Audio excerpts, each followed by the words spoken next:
কয়েকদিন আগে আপনারা দেখেছেন আমাদের দেশের মধ্যে কয়েকটি জেলা বন্যায় প্লাবিত হয়েছে, ঠিক কিনা? আপনারা জানেন কিনা?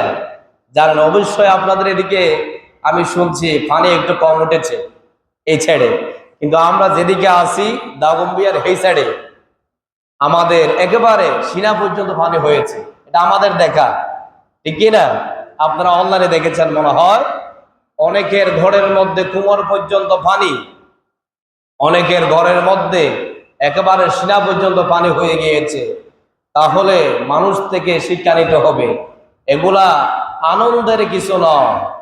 আল্লাহ রাব্বুল আলামিন বলছে, আমি মুমিন বান্দাদেরকে, ইমানদার বান্দাদেরকে কিছু কিছু বিপদ দিয়ে আমি পরীক্ষা করি। কি করি?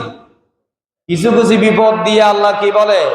আমি পরীক্ষা করি। এটা কোনো আনন্দ উল্লাস করার কোনো কারণ নয়। অনেকে আমাদের দেশের মধ্যে অনেকে মানুষ আছে, কিছু মানুষ বিপদে পড়লে আর কিছু মানুষ হাসাহাসি করে, আছে না? এটা কিন্তু ঠিক নয়। বিপদ ওই লোকদের ব্যাপারে যেটা এসেছে সেটা আপনার উপরে আসতে পারতো, ঠিক কি না?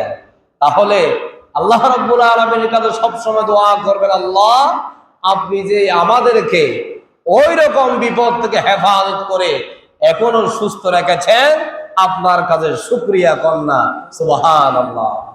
এই জন্য কোন বিপদ আসলে মনে করতে হবে আল্লাহ এগুলা দিয়ে আমাদেরকে কি করতেছে? পরীক্ষা করতেছে। কোন নবী রাসূল পরীক্ষা না দিয়ে যেতে পারে নাই। তারা নবী, তারা নিষ্পাপ, তাদেরকে আল্লাহ রাব্বুল আলামিন পরীক্ষা করেছেন। আপনার এবং আমার মধ্যে কত গুনাহ লুকায়িত আছে, আমাদেরকে আল্লাহ পরীক্ষা করতে পারেন না?